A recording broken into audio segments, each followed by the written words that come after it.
जय माता दी। नवरात्रि के इस पावन पर्व पर मैं जूही त्यागी आप सभी भक्तों का हार्दिक अभिनंदन करती हूँ। नवरात्रि के आज 9वें दिन हम माँ सिद्धिदात्री की कथा का संक्षिप्त विवरण जानेंगे। माँ दुर्गा जी की नवी शक्ति का नाम सिद्धिदात्री है। ये सभी प्रकार की सिद्धियों को देने वाली हैं। ब्रह्म वैवर्त पुराण के श्री कृष्ण जन्मखंड में ये संख्या 18 बताई गई हैं। इनके नाम इस प्रकार हैं: अणिमा, लघिमा, प्राप्ति, प्राकम्य, महिमा, ईशित्व, वाशित्व, सर्वकाम वाशिता, सर्वज्ञत्व, दूरश्रवण, प्रकाय प्रवेशन, वाक् सिद्धि, कल्प वृषत्व, सृष्टि, संहार करण सामर्थ्य, अमृतत्व, सर्व न्यायकत्व, भावना, सिद्धि। माँ सिद्धिदात्री भक्तों और साधकों को ये सभी सिद्धियां प्रदान करने में समर्थ हैं। देवी पुराण के अनुसार भगवान शिव ने इनकी कृपा से ही इन सिद्धियों को प्राप्त किया था। इनकी अनुकंपा से ही भगवान शिव का आधा शरीर देवी का हुआ था। इसी कारण वे लोक में अर्धनारीश्वर नाम से प्रसिद्ध हुए। माँ सिद्धिदात्री 4 भुजाओं वाली हैं। इनका वाहन सिंह है। ये कमल पुष्प पर भी आसीन होती हैं।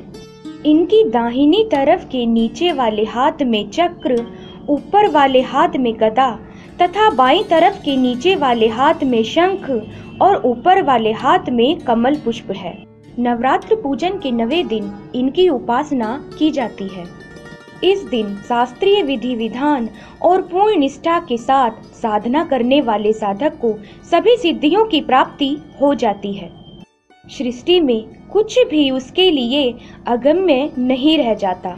ब्रह्मांड पर पूर्ण विजय प्राप्त करने की सामर्थ्य उसमें आ जाती है। प्रत्येक मनुष्य का यह कर्तव्य है कि वह माँ सिद्धिदात्री की कृपा प्राप्त करने का निरंतर प्रयत्न करे, उनकी आराधना की ओर अग्रसर हो। इनकी कृपा से अनंत दुख रूप संसार से निर्लिप्त रहकर सारे सुखों का भोग करता हुआ वह मोक्ष को प्राप्त कर सकता है। इन सिद्धिदात्री माँ की उपासना पूर्ण कर लेने के बाद भक्तों और साधकों की लौकिक पारलौकिक सभी प्रकार की कामनाओं की पूर्ति हो जाती है। लेकिन सिद्धिदात्री माँ के कृपा पात्र भक्त के भीतर ऐसी कोई कामना शेष बचती ही नहीं जिसे वह पूर्ण करना चाहे। वह सभी सांसारिक इच्छाओं, आवश्यकताओं और स्पृहाओं से ऊपर उठकर मानसिक रूप से माँ भगवती के दिव्य लोकों में विचरण करता हुआ उनके कृपा रस पीयूष का निरंतर पान करता हुआ विषय भोग शून्य हो जाता है। माँ के चरणों का ये सानिध्य प्राप्त करने के लिए हमें निरंतर नियम निष्ठ रहकर उनकी उपासना करनी चाहिए। माँ भगवती का स्मरण, ध्यान, पूजन हमें इस संसार की असारता का बोध कराते हुए वास्तविक परम शांतिदायक अमृत पद की ओर ले जाने वाला है। जय माँ सिद्धिदात्री।